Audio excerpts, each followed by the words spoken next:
Et si je m'entourais des bonnes personnes? Je pense que tu as déjà entendu cette citation de Jim Rohn qui dit: nous sommes la moyenne des 5 personnes avec lesquelles nous passons le plus de temps. Cette phrase, en fait, elle paraît pas grand-chose, mais pourtant, elle peut changer une vie à tout jamais. C'est parti pour en parler dans ce podcast. Allez, on y partit. Je m'appelle Audrey, j'ai créé Amstram Plan pour aider les entrepreneurs et les cadres dirigeants à améliorer leurs résultats business tout en développant leur équilibre perso-pro. Dans les podcasts et si on équilibrait ta productivité, je vais te donner toutes mes astuces pour venir gagner du temps libre et générer de meilleurs résultats dans ton business. Chaque semaine, je t'offre du contenu que tu pourras mettre en application facilement, donc je t'invite à être proactif dans ton écoute. Je te souhaite un agréable podcast. Si tu prends un petit peu de recul, est-ce que tu trouves que ton entourage te tire vers le haut ou plutôt au contraire te tire vers le bas? Soyons un petit peu honnêtes, en fait. Acceptons de penser les choses qu'on a envie de penser sur notre entourage dans l'idée de notre entrepreneuriat, en fait. Attention, en fait, le but de ce podcast, c'est pas de te faire rompre tout lien avec ta famille, tes amis, etc. Mais c'est de prendre un petit peu de recul sur certaines choses. Dans ce podcast, on va voir déjà qu'est-ce que ça veut dire. Nous sommes la moyenne des 5 personnes avec lesquelles nous passons le plus de temps. Qu'est-ce que ça veut dire? Ensuite, on va voir l'influence du réseau pro. Ensuite, l'influence de notre famille et de nos amis. Ensuite, je vais répondre à la question que je suis sûre que tu te poses. Est-ce que je vais devoir me séparer de mon entourage actuel? Et une petite partie pour finir sur pas d'excuses. Première partie, on va voir qu'est-ce que ça veut dire. Nous sommes la moyenne des 5 personnes avec lesquelles nous passons le plus de temps. En fait, cette phrase, ce qu'elle veut dire, c'est que notre comportement, nos attitudes, nos résultats sont influencés par les personnes qui nous entourent le plus fréquemment. Cette phrase, en fait, elle souligne l'impact important du cercle social dans notre développement personnel, professionnel, dans nos choix, dans nos réussites. Quand tu passes du temps avec certaines personnes, finalement, tu t'exposes à leurs idées, à leurs valeurs, à leurs habitudes et à leur façon de penser. Du coup, tu absorbes, sans t'en rendre compte bien sûr, mais tu absorbes en fait ces influences-là, finalement que tu intègres dans ta manière d'être. Donc si tu t'entoures de personnes qui sont hyper positives, qui sont ambitieuses, qui sont motivées, il est possible que tu développes des traits un petit peu similaires finalement et que ça t'encourage à aller chercher tes objectifs. À l'inverse, en fait, si tu fréquentes des personnes hyper négatives, pessimistes, démotivées, ça peut un petit peu freiner ta croissance et finalement ton accomplissement. Finalement, c'est assez logique. Parce que si on prend un exemple concret, tu te lances à ton compte en tant que community manager. Si tu as envie de prendre un exemple, tu vas commencer à suivre des personnes qui ont réussi dans ce domaine-là. Si tu veux demander des conseils, tu vas le faire à des personnes qui ont mieux réussi que toi. Tu vas pas demander conseil à ta sœur qui est peut-être même pas entrepreneur, qui peut-être travaille dans un magasin, qui a aucune expérience de ça. Ça paraît logique. Par contre, si jamais un jour tu te lances dans l'ouverture d'un magasin, tu vas demander conseil à ta sœur en fait. Chacun a ses domaines de compétences, chacun a ses domaines d'expertise, mais toi, si tu veux demander conseil, il faut que tu demandes aux bonnes personnes. Si tu demandes conseil constamment à ta sœur sur comment mener ton entreprise de community manager, malheureusement, tu as peu de chances de réussite. Et si ta sœur voit que ça se développe pas tout de suite et que pour elle, ça devrait se développer tout de suite, elle va te donner des conseils négatifs ou des avis un petit peu durs en fait, et qu'il va falloir que tu assumes. Donc c'est pour ça que dans ce cas-là, ta sœur va pas être une bonne influence pour ton entreprise en fait. En fait, si on va un petit peu plus loin, cette notion en fait des 5 personnes va te permettre de comprendre qui toi tu es vraiment comme individu. Parce que c'est toi qui choisis les personnes que tu côtoies le plus finalement.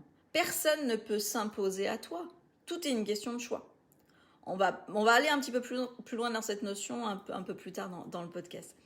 Mais c'est hyper essentiel de bien réfléchir à ton cercle social et de t'entourer des personnes qui vont te stimuler, te soutenir et te motiver en fait.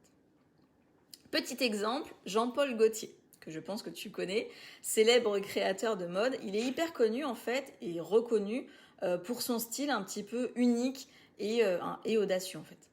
Il aime bien plaisanter en disant si tu passes ton temps avec des mannequins, tu risques de finir par croire que tu es toi-même un mannequin. Bon, je pense que cette phrase, elle est surtout valable parce que c'est un homme. Parce que perso, moi, si je m'entoure de mannequins, je vais pas me sentir comme un mannequin. Il y a assez peu de chance. Mais bon, restons sur Jean-Paul Gaultier. Il s'est toujours en fait entouré de personnes très talentueuses. Des stylistes très talentueux, des mannequins très talentueux.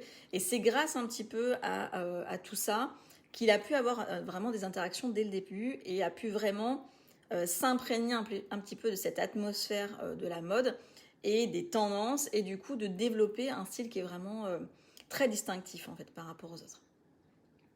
Deuxième partie, l'influence de notre réseau pro. On va avoir plusieurs sous-parties dans cette partie-là pour vraiment arriver à voir tous les points. Les opportunités et les partenariats.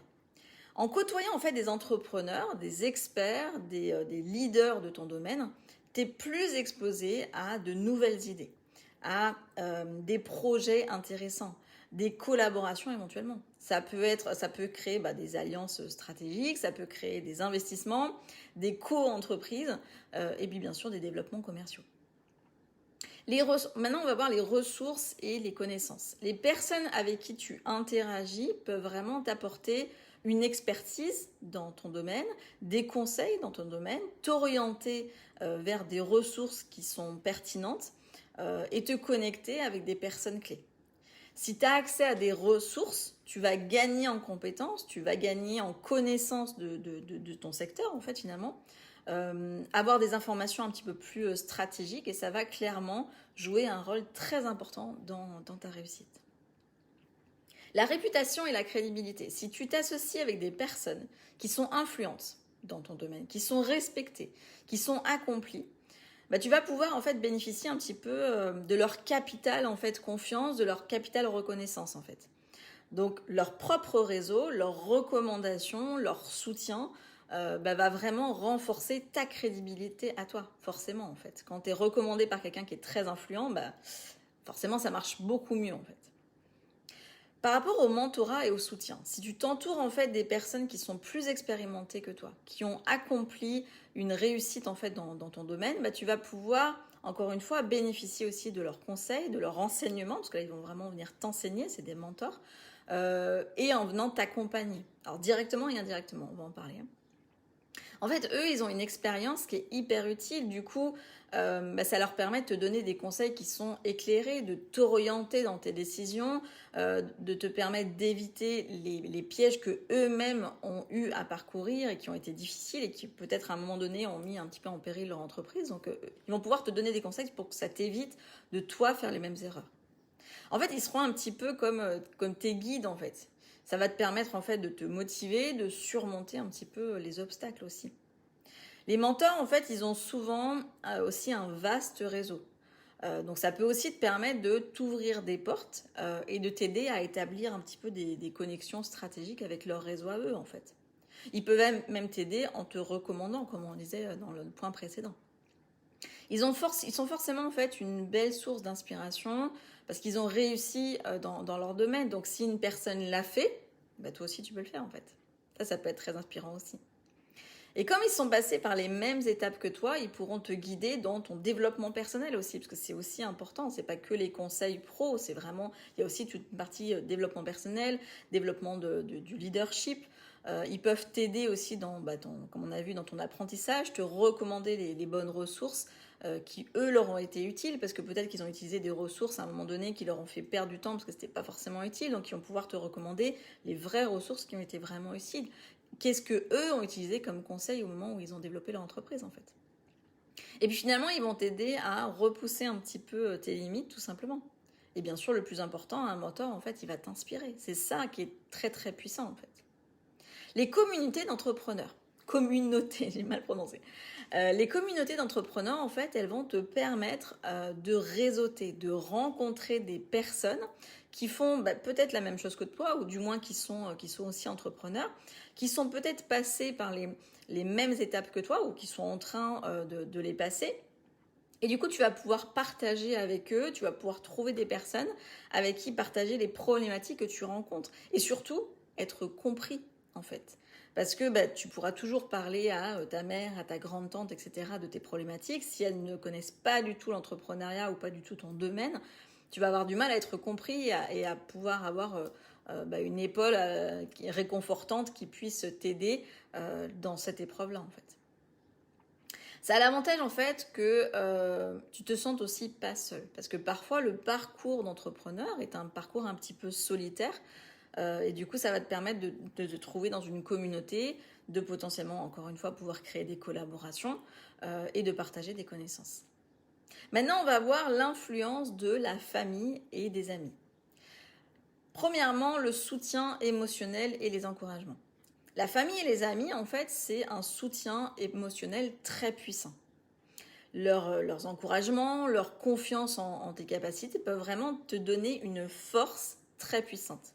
Mais à l'inverse, si ce n'est pas le cas, ils ont cette capacité de te retirer un petit peu d'énergie, de te retirer la confiance que tu peux avoir en tes capacités et en ta réussite. Partage de ressources et d'expertise. Ta famille et tes amis peuvent avoir des compétences, peuvent avoir des ressources, un réseau intéressant. Ils peuvent te recommander, ils peuvent te conseiller dans quelque chose. C'est pas parce que c'est ta famille et tes amis qui ne connaissent absolument rien de ton domaine. Ça peut aussi être des personnes qui sont passées par là et qui peuvent être très inspirantes. Ça peut même être des mentors en fait. Ressources financières. Parfois, la famille et les amis peuvent même être prêts à investir dans ton entreprise, à te soutenir en fait financièrement au début de ton entreprise. Ça peut être un vrai tremplin, cette aide-là. Ça peut être vraiment une source supplémentaire aussi de motivation pour ta réussite, parce que tu n'as pas envie de les décevoir, tu n'as pas envie de perdre argent. Donc ça peut être aussi très très motivant. Ça peut être aussi une influence culturelle et l'influence des valeurs. Ils ont forcément en fait une influence importante en fait dans ta culture, dans les valeurs que tu as, dans tes croyances. Donc ils peuvent aussi t'aider à rester focus sur tes valeurs fondamentales. Et à pas aussi perdre pied, à prendre la grosse tête ou quelque chose comme ça. Ils vont te ramener les deux pieds sur terre. Donc ça peut être une très très bonne influence aussi. Mais malheureusement, ils peuvent aussi être un défi.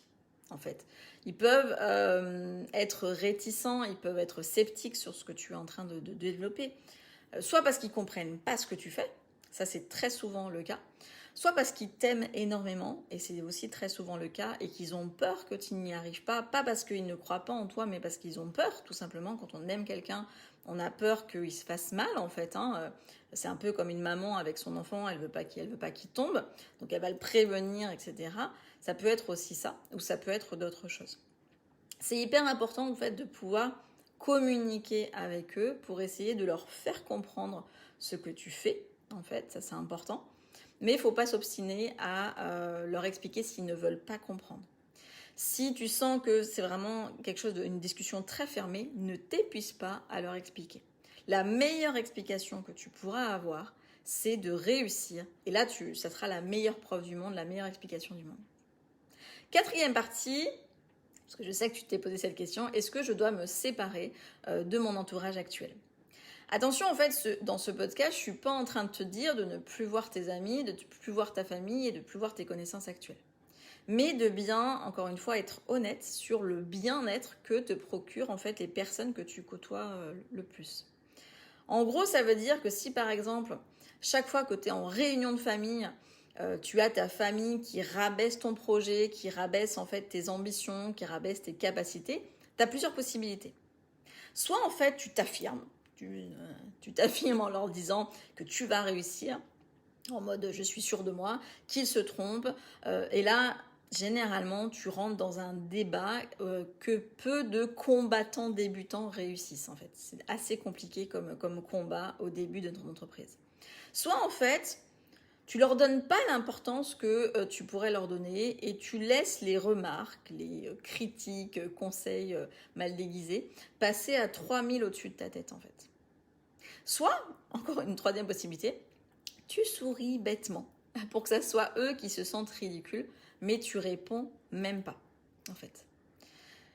Soit si ces choses-là en fait sont un petit peu difficiles, bah, tout simplement, tu peux t'éloigner un petit peu physiquement de ces personnes-là. Soit en les voyant un petit peu moins, soit si c'est des repas de famille qui sont importants, tout simplement de t'asseoir un tout petit peu plus loin d'eux, des personnes que tu sais dans le repas qui vont avoir une mauvaise influence, et puis de lancer des autres sujets. En fait, toi-même de lancer d'autres sujets pour que le sujet entrepreneuriat et tout passe de côté et que au moins cette fois-là, en fait, on n'ait pas encore un débat là-dessus. En fait, tout simplement d'éviter un petit peu ce sujet-là.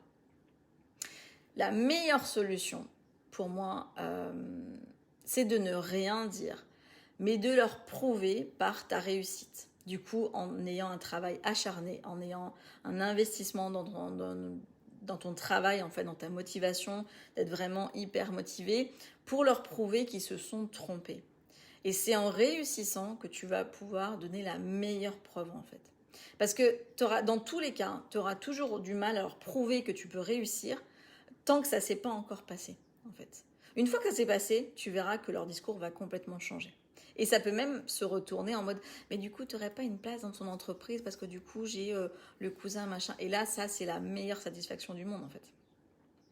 Ça doit, en fait, finalement, te donner une motivation supplémentaire de te dire « j'ai envie de réussir parce que j'ai envie aussi de leur prouver qu'ils se trompaient. » Dans certains cas, malheureusement, oui, tu vas devoir te séparer de certaines personnes si c'est vraiment des personnes qui sont très très mal intentionnées. En fait, si des personnes vraiment sont toujours en train de te piquer, mais vraiment de manière très très malveillante, et que c'est des personnes que malheureusement, si tu ne romps pas le lien, tu peux pas ne plus les voir, entre guillemets, malheureusement, il y a peut-être des décisions qui seront à prendre sur certaines personnes. Mais assez rarement, on en arrive jusque-là. Généralement, juste le fait de prendre un petit peu de distance tout en restant courtois et poli, généralement, ça suffit. Dernière partie, ne cherche pas d'excuses. Je veux pas t'entendre dire « oui, mais ma famille, elle me soutient pas, donc c'est pour ça que ça progresse pas. » Oui, mais mon mari me soutient pas dans mon entreprise, etc. Bla bla bla bla bla. N'oublie pas que tout est une question de choix. Tu choisis d'accepter les choses qu'on te dit. Tu choisis d'écouter les personnes qui ne croient pas en toi. Tu choisis de rester avec quelqu'un qui te rabaisse dans ton projet. Tu es libre de ta vie et de tes choix, en fait. Donc tu peux pas mettre la faute sur les autres. C'est pas la faute de ta famille, c'est pas la faute de tes amis, c'est pas la faute de ton entourage. C'est toi qui as choisi ton entourage, en fait. Tu es le seul responsable de ta réussite. Ça, c'est quelque chose de vraiment important à considérer et à vraiment prendre pour argent comptant, en fait. Bien sûr, c'est plus facile d'avoir à la maison quelqu'un qui te soutient, mais ça peut être une motivation aussi supplémentaire, comme on en a parlé tout à l'heure, de vouloir leur prouver, en fait, qu'ils se sont trompés. Donc, accroche-toi, avance plus vite, en fait, pour leur prouver que tu avais raison. Ne cherche pas non plus d'excuses en te disant, par rapport au mentor par exemple, je suis timide, je veux pas aller vers les leaders de mon domaine pour échanger avec eux, ça me fait un petit peu peur, etc. Mais t'as pas forcément besoin de faire ça en fait. T'as juste besoin d'écouter et de suivre les conseils qu'ils donnent en fait. Ça peut être à travers un podcast, à travers plein de choses. Avoir un mentor en fait ne veut pas dire vivre dans sa chambre d'amis pour qu'il fasse tout avec toi. Dans 99% des cas, un mentor, c'est quelqu'un que peut-être tu ne verras même jamais de ta vie. Mais tu auras lu ses bouquins, tu auras écouté ses podcasts, tu auras suivi ses formations, etc. Et c'est là où il aura une très bonne influence sur toi quand même, en fait. Bien sûr qu'on aimerait tous vivre dans la maison de Tony Robbins, par exemple. Mais même s'il est très généreux, vu le succès de ces événements, je pense qu'on serait beaucoup dans la chambre d'amis.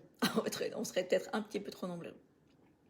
Petit exemple, J.K. Rowling, donc l'auteur de Harry Potter qu'on connaît en fait, avant d'être connue, elle a traversé une période très difficile. Elle était mère célibataire, elle vivait avec l'aide sociale, elle luttait vraiment pour réaliser en fait son rêve de livre à succès. Elle avait toujours eu ce rêve-là. Pendant cette période-là, en fait, elle a réalisé que son cercle d'amis ne la soutenait pas. Comme elle était déterminée à changer cette situation, elle s'est éloignée de son cercle social un petit peu et elle s'est entourée de personnes en fait qui pouvaient partager sa passion, qui croyaient en son talent en fait. Et du coup, c'est pendant un voyage en train où elle a eu l'idée de Harry Potter, et puis bien sûr ensuite, alors on sait qu'elle a essuyé quand même de nombreux refus, mais après derrière elle a pu connaître un succès planétaire avec ses livres. Petit exercice de la semaine. Évalue ton cercle social. Donc comment on fait ça? Tu fais une liste des 5 personnes avec qui tu passes le plus de temps. Ça peut être des collègues de travail, ça peut être ta famille, tes amis, ça peut aussi être des personnes que tu suis dans des podcasts ou des auteurs si tu lis beaucoup en fait. Il faut regarder le temps que tu passes en fait pour vraiment réfléchir avec qui tu passes le plus de temps. Réfléchis ensuite à l'influence de chaque personne sur ton état d'esprit, sur tes objectifs, sur ta motivation. Note du coup un petit peu les points positifs et négatifs de chaque relation. Ensuite, tu identifies les personnes qui te soutiennent activement dans ton ambition. Ça ne veut pas forcément dire qu'il faut choisir les personnes qui te disent tout le temps « tu vas y arriver si ça ne va pas plus loin que ça en fait. Mais ça peut être des personnes en fait que tu entends et qui tu sens qu'il y a une bonne influence de ces personnes-là en fait. À l'inverse, identifie les personnes en fait qui te font pas forcément du bien. Et sois honnête en fait. C'est pas parce que par exemple tu vas mettre ta mère dans cette liste de personnes qui t'influencent pas forcément bien que ta mère, tu vas aller lui dire que tu l'as mis sur cette liste-là et que du coup c'est pas bien parce qu'elle t'influence mal en fait.